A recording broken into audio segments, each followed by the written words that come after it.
Why is 2020 so unique for those of you that are collecting or planning to collect Social Security? Plus, the craziest news out of Washington. That seems like almost a recurring theme on the program, but we do now have some clarification from the IRS on certain required minimum distribution rules, or should I say the suspension of the required minimum distribution rules. Happy 4th of July a weekend as well. We hope you are staying safe and enjoying what activities you can enjoy in today's world. Welcome to Dollars and Cents, where we help you make sense out of all of life's decisions involving your dollars. We're Central Florida's longest running radio program, coming to you every Sunday morning live at 9 a.m.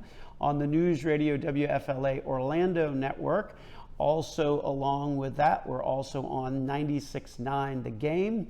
And we are also one of the top 25 financial planning podcasts on the World Wide Web, with over 10,000 downloads of our program. My name is Joel Garris. I'm a certified financial planner, certified financial fiduciary at Nelson Financial Planning, where our team of certified financial fiduciaries focuses every day on how to help you change your life with a successful financial plan that provides you with peace of mind for the future. So what's the deal with 2020 and Social Security? We talked on the program last week about the shortfall that is projected in Social Security over the course of the next few years, and sort of what the ripple effect that would be on folks that are thinking about collecting it or looking forward to collecting it years down the road. And one of the comments that we made was that one of the fixes that we've seen in the past, of course, is higher payroll taxes, but also an increase in the age with which you could collect your full retirement benefit under Social Security. See, with Social Security, there's an age at which you can start benefits, and that's 62. And then there's your full retirement age, where you can collect and get all of those benefits. And then, of course, there's the age 70, where you sort of have to collect it because there's no additional increase or improvement in that Social Security number. So one of the things about changing the age that makes 2020 unique is this is sort of the last year where your full retirement age is age 66. So if you're not age 66 or older in 2020, your full retirement age starts to go up a couple of months every year until such time as the year 2027, when the full retirement age is age 67. So we now start sort of that transition period, if you will, of the increasing of age from Social Security and what constitutes your full retirement age. Why is that full retirement age so important? It's so important for a couple of reasons. First of all, when you get your Social Security statement, the age on the number of your Social Security benefit, the amount of your Social Security benefit that appears on that first page of that Social Security statement that you get in the mail, that's your benefit at your full retirement age. It's not your benefit at age 62. It's not your benefit at age 70. It is your benefit at your full retirement age. And so now, for many folks over the course of the next few years, that age is going to start to trickle up. The other reason why your full retirement age is so important is if you're below your full retirement age, then you have to be very mindful of how much income you're going to make from an earnings perspective. And when we talk about earned income and Social Security, we're not talking about rental income or pension income or retirement income or dividends or anything like that. It's purely work income. So in that case, if you're below your full retirement age, then you have to stay below about 18,000 of earned income. Otherwise, you wind up having to start to give it back. So that's why understanding your full retirement age is as important as it is. The third reason why it's important, besides just knowing when that full retirement age is that you wind up having to get a reduction for every single month that you apply before that full retirement age. So what that means is, let's say your full retirement age is age 67 and you apply at age 66. That means you wind up with about a 7% reduction in what your Social Security benefit would be. If you're 65 and you're applying at age, and your full retirement age is 67, then you would wind up getting about a 13% reduction in that Social Security benefit. And then it continues on. 64 and your full retirement age is 67, it's a 20% reduction.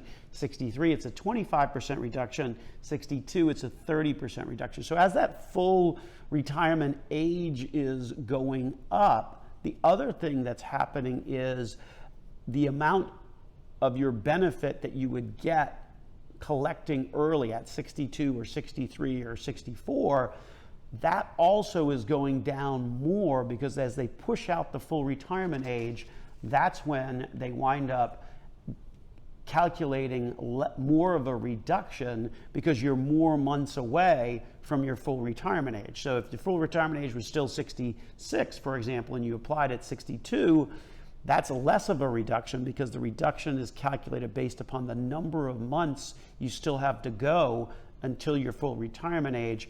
Compare that versus 62 getting to 67. That's an extra 12 months, that's an extra 7% reduction. So that's why it's so important to kind of understand this full retirement age and what your full retirement age is, particularly if you're in the midst of this transition time where the full retirement age is going up from 66 to 67. So a lot of times the big impact is that because you have less of a Social Security benefit, you hear a lot of people say, well, you should just delay and wait until longer. And I think, generally on the surface, that might be true, but we always encourage people to dig a little bit deeper, go beneath the surface, and actually run the numbers. So, for example, if COVID sort of changed your thinking or changed your employment particularly, and that has changed your thinking about taking it, the one major caveat that you need to be aware of if you're below your full retirement age, as we mentioned, is that earned income threshold of the $18,000. If you think that you're going to go back to work, then don't start collecting your Social Security if you're below your full retirement age.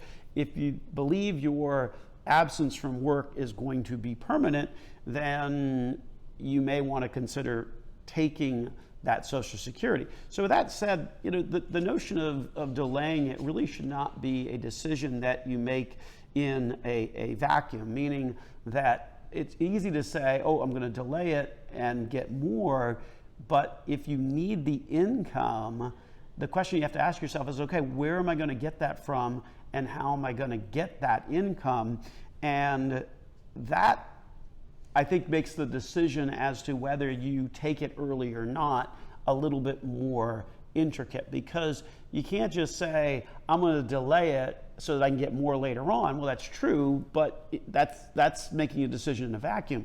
You still have to look at, okay, where am I going to get that money from that I wouldn't be getting by delaying my Social Security? And I think that's where you wind up having to get below the surface of all of this, look at running the numbers. What you'll find is that generally you don't recoup that money that you gave up until about 11 or 12 years after your full retirement age. So that puts it out at about 78, 79. That's a long time to wait to try and recoup that money. So certainly some things to think about when it comes to Social Security. We're going to slide to a break, and when we return, we're going to go straight to our mailbag here on Dollars and Cents with Joel Garris of Nelson Financial Planning News Radio, WFLA, Orlando.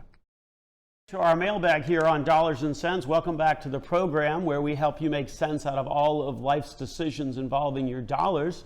My name is Joel Garris. I'm a certified financial planner, certified financial fiduciary at Nelson Financial Planning, where our team of certified financial fiduciaries stands ready this week to help you change your life with a successful financial plan that provides you with peace of mind for the future. I guess that shows my age, right? If I say I'm going to the mailbag, that is a relic of the past, right? The reality is, of course, this was an email that we got from a listener of one of our podcasts. And let me take this as an opportunity to remind our listeners, whether you're listening to the program live on Sunday morning or whether you're listening to our podcast on any of our number of podcast channels or to our video channel on YouTube at Nelson Financial Planning, do not hesitate at any point in time during the course of the week to reach out to us with an email if you've got questions about a particular topic. You can either send us an email through our website at nelsonfinancialplanning.com, or you can email me directly. My email, first name Joel, Joel, at nelsonfinancialplanning.com. So that's how you can get in touch with us during the course of the week. And if you send us an email, and it's a good email, then we'll use it as a topic on the program, which is exactly what we're going to do with this email we got from Will, who listens to our podcast out of Seattle, Washington. It says, "Hello, avid listener of your podcast and always enjoy the great information you share." Thank you for that, Will. I wanted to pass along the following question. I imagine the topic would resonate with many of your listeners. As of this writing, Treasuries are yielding a high of less than 1.5% on a 30-year maturity to a low of less than 0.2% 3-month T-bills.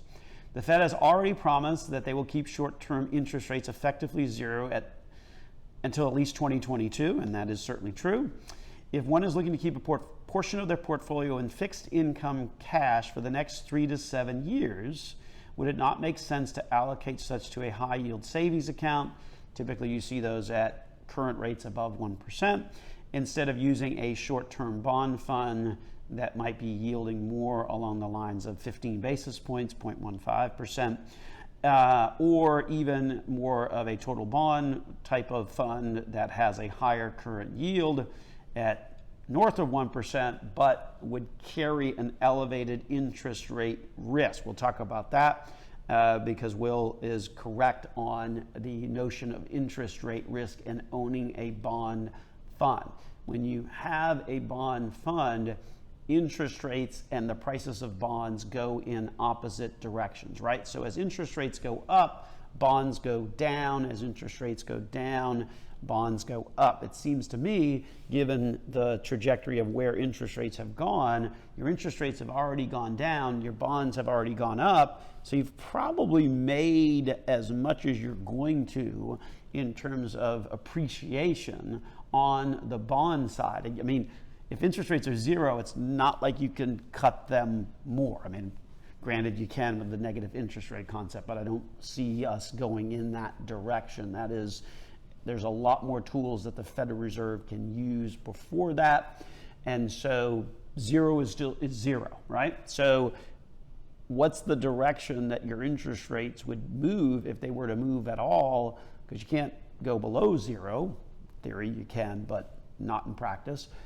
Interest rates would be going up. So if interest rates go up, what happens to the price of bonds? The price of bonds goes down. So that's the interest rate that Will in Seattle is talking about when he asks us this question about what to do with the portion of your portfolio that would typically be held in like a short-term bond fund or maybe a total return type of bond fund that is more conservative.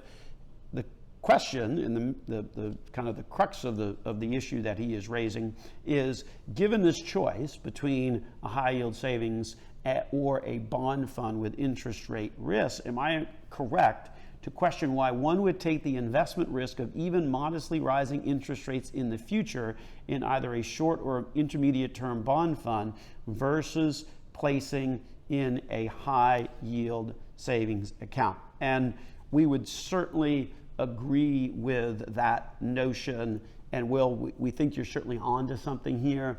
If I've got a portion of my portfolio that really is short-term in nature, meaning that 3 to 5 year window of which you speak of in your email, then I think it really does bear some reflection on where to put that money. A bond fund is going to have interest rate risk, and ultimately that interest rate risk for the additional return that you're getting is probably not worth it. And so that means you're going into a high yield savings account and using that in order to be able to at least get some level of return.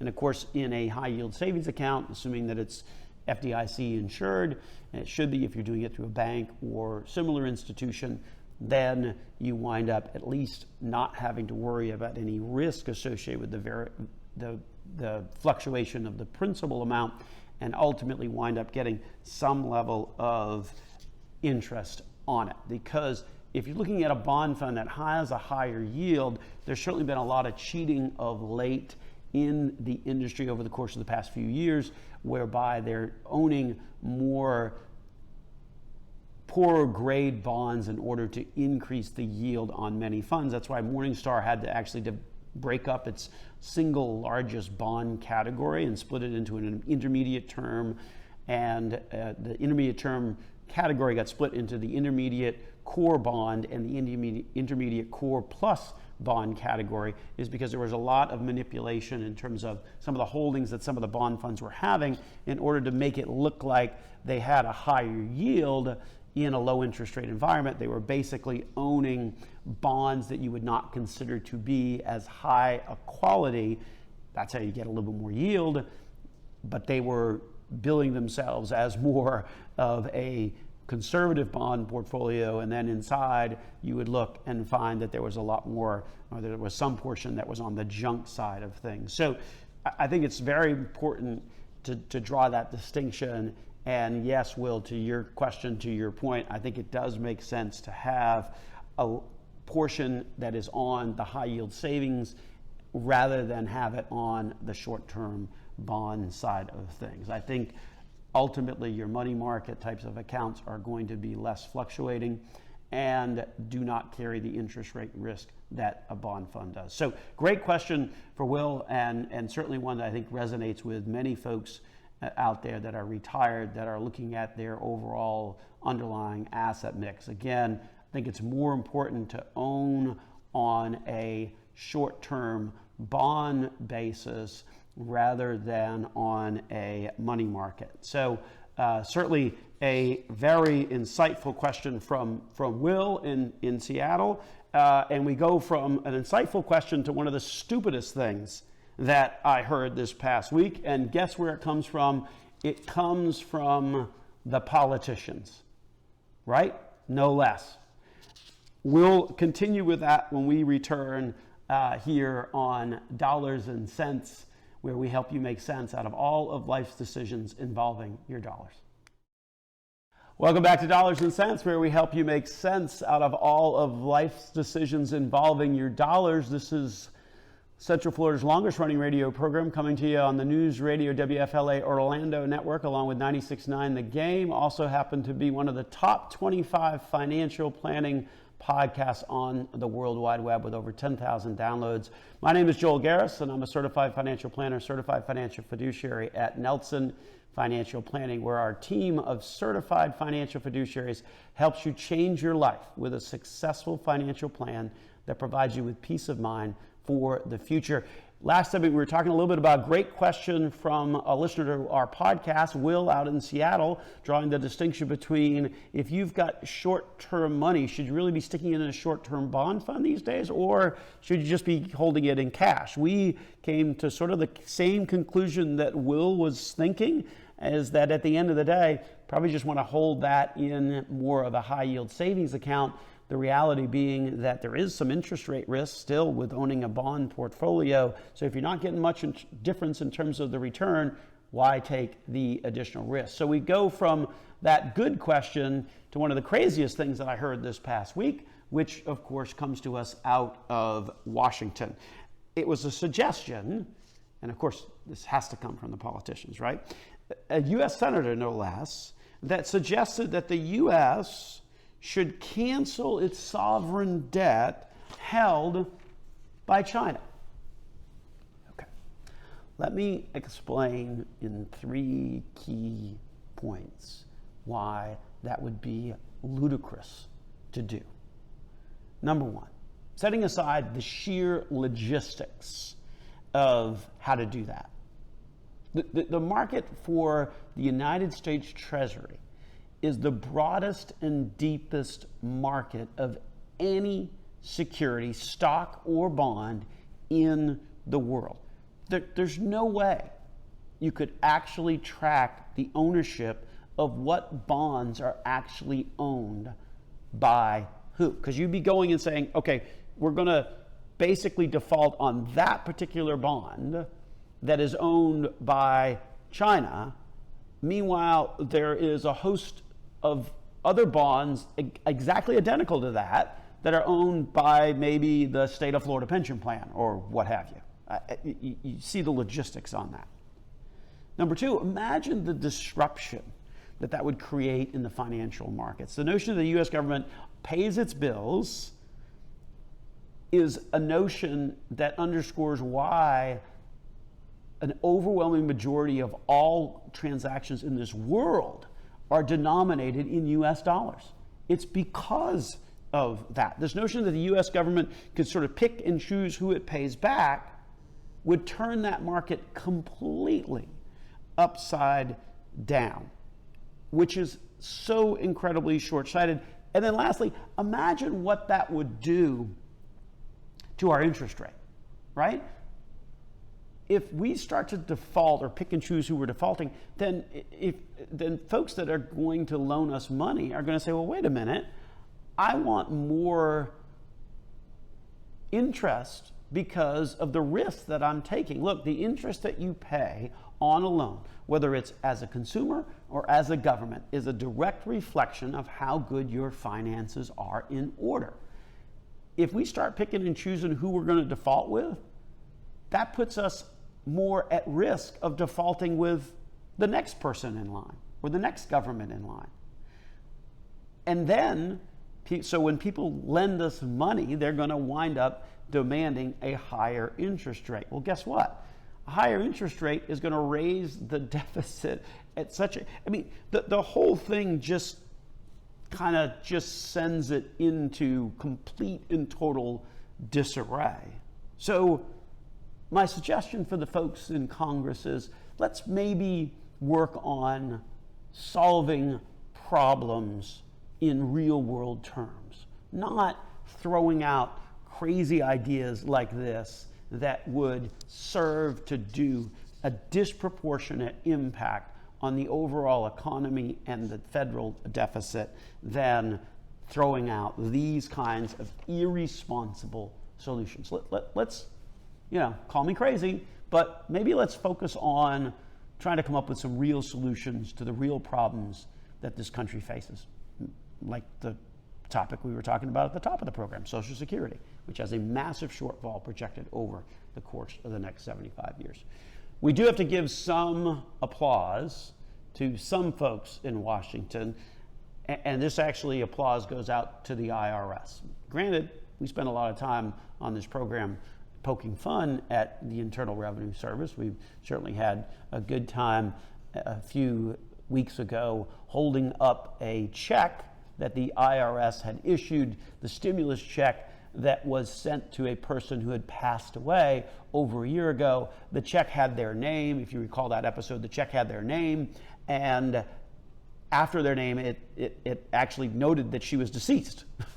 So we certainly have had fun poking at the IRS, but we do want to give them a little bit of applause here on this one, because we now have full clarification on the suspension of the required minimum distribution. So when the CARES Act was passed, it gave folks the option to suspend their required minimum distribution for the year 2020. But there were some holes in that because the CARES Act wasn't passed on January 1, obviously. It was passed towards the end of March. And that raised a question of, okay, well, what do the people do that already took out their required minimum distributions? Did they have the ability to put that money back in? If you're going to suspend the notion of taking a required minimum distribution for everybody, how do you deal with the folks that sort of already took it but didn't realize that they had that option? So there was some fits and starts, some rulings and some different changes that said, okay, well, February and March, if you did that, then you've got 60 days and you can put it in. And then the rule changed to, okay, you've got mid-July. Well, now we've got the real clarification. So if you took out a required minimum distribution and you took that out at any point in time during the course of the year 2020, you can put that money back in by August 31st. This is the latest IRS guidance. Put that money back in by August 31st and avoid the taxes on all of that money. So again, remember, required minimum distribution applies to you if you are over 70 and a half. New age on that is 72. And it also applies if you have an inherited retirement account. If you have an inherited retirement account, that means that you also have a required distribution from that. Now, the suspension of the required minimum distribution rules officially applied to both types of situations. There was some confusion over whether it applied to beneficiary IRA accounts, and it most certainly does apply to that situation as well. So anybody that's got a required minimum distribution, regardless of whether it's based upon age or inheriting an account, you get to take this year off. And if you already took the money, as long as you put the money back by August 31, then you are perfectly fine and don't have to worry about that and don't have to pay taxes on it. Why is it so important to take a required minimum distribution in normal years? So looking ahead to next year, you're gonna have to make sure that you're gonna take that required minimum distribution, because it's one of the biggest penalties that the IRS puts on anybody. If you don't take your required minimum distribution, then you've got a penalty that would be equal to 50% of the amount that you should have taken. So it's a pretty significant penalty, and one that you certainly need to be aware of. So understand that you've got some flexibility this year, but it's a rare period of time. The only other time they've done this in recent memory was back in 2009. They've done it again for 2020. It applies to any and all required minimum distributions. If you've already taken it out, though, you can take it and put it back in as long as you do that by August 31. So get some clarification from the IRS, get that money back by August 31, and you will not have to report that as income on your taxes. So an important clarification that the IRS issued out this past week. We will slide to a break. When we get back, we will continue the conversation here on Dollars and Cents with Joel Garris of Nelson Financial Planning. So as if times aren't tough enough for people these days, we want to take a moment and point out what some companies are doing and also what most banks are doing. And it really is almost like piling on in a situation like we're in now with COVID and just the economic impact that it has had on so many people. On the corporate side of things, you know, just when you need it most to help your retirement, a growing number of companies are suspending or reducing their 401k matches. In fact, a survey in late April, 12% of companies had suspended their 401k match. Another 23% in this survey had plans to do so later on in the year. And look, that's not good. I mean, these matches, these corporate matches, were intended to help encourage people to save money. The reality is that when you do a match as an employer, what that means is that most of the time, in order to get that sort of employer money, you've got to make a contribution to your employer retirement plan as well. That's the notion of it being a match. That's the notion of encouraging people to save money. You give them an incentive. If you put $1 in, I'm going to put 50 cents in.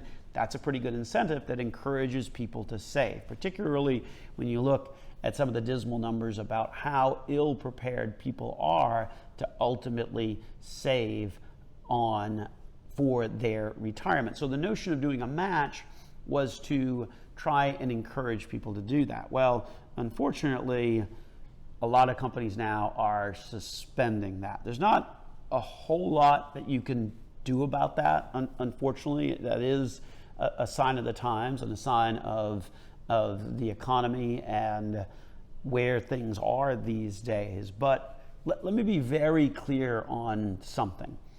Don't use the stoppage of that match as an excuse for you to stop making contributions. Far too often I hear people say, well, my employer stopped matching, so I said, I'm not going to bother to put the money in. And I get it. I understand that's a big incentive to make those contributions along the way. But the reality is the money they're putting in still counts as contributions towards your retirement. And if you're doing it and you do it on a pre-tax basis rather than an after-tax basis, then in fact you are able to wind up getting a little bit of a benefit, at least on your taxes. So if you're in the situation where your employer has said, hey, we're going to have to suspend that for business reasons, understandable, it's a tough situation. It's not a particularly great trend because that was supposed to encourage people to save money in their retirement plans, but don't use it as an excuse for you to stop your contributions. Take a look at how you're making your contributions. If you're not making them on a pre-tax basis, maybe you switch over to doing it on a pre-tax basis so that you get a little bit of a bonus or a benefit to doing that, because if you do those contributions on a pre-tax basis, then ultimately you save on your taxes. And then that helps at least offset some of the out-of-pocket costs that you would typically be incurring by putting money into a retirement plan. So just be aware of that. Just be aware that that's the trend. There's not a whole lot you can do about it, but don't use it as an excuse to stop. The other category or the other group that we've got a little bit bigger beef with is banks. And particularly during this period of time, the banks are really what we find sort of circling the wagons, if you will, and making it harder and harder to borrow money. And this has certainly been a trend that we've seen play out post-2008, 2009. And it seemed like it was sort of starting to get maybe a little bit easier to get bank financing. But the reality is that this COVID stuff has really, really turned it completely upside down. And a lot of that is because in the CARES Act, they said that if you defer a payment, the lender can't report that to the credit agencies, okay? So from the period from March 1 to the end of May, it's estimated that Americans took advantage of that portion of the CARES Act, and understandably so. If you lose your job, I mean, you can't continue to make the payments the way that you probably were making the payments. That during that period of time from March 1 to the end of May, that 3-month period of time, Americans deferred payments in more than 100 million accounts. I mean, that's how great the devastation was during these COVID shutdowns. And under the CARES Act, that can't get reported. So the bank doesn't really know who's getting adversely impacted more than others under the current COVID epidemic. So because banks don't know and can't figure out who's deferring and who's not, because the CARES Act said, well, you can't report if someone's been deferred, then the banks are just taking an approach where they're saying, okay, that's fine. We're just not going to loan. And so they are approving significantly fewer auto loans, credit card loans, consumer debt. Here's the stat. 33%. So it's not a volume thing, because understand, okay, yeah, probably less people buying cars, probably less people getting credit cards because they're just got less opportunities to spend money. That's not the data. The data say something other than that, setting aside the absolute numbers of those types of loans. 33% of lending institutions had increased their minimum credit score requirements for credit over the prior 3 months. They've increased the credit score requirement. For the week ended May 10th, 79,000 personal loans were extended versus 226,000 for the week ended March 22nd. That's probably more related to just people doing less and having less activity. But the more important stat is that 33% have increased the minimum credit score requirements. So what can you do about that? Well, be prepared to shop around, okay? If you're looking to get credit these days, shop it around. The reality is that there's many different lending institutions, there's many different options that you have out there. Be prepared to do your homework and to shop around and to make sure that you are comparing all of the available options. Don't just go with one option, apply to multiple places and comparison shop. Now, there's always this fear that when you comparison shop and have a bunch of different people pull your credit, that it's going to disproportionately hit your credit score. And the reality is that that's not the case so long as you do it within a certain period of time. Typically 30 days. Credit bureaus look at those inquiries for similar things. Now, obviously, if you're doing an auto loan, a credit card, and a mortgage all within 30 days, those are unique.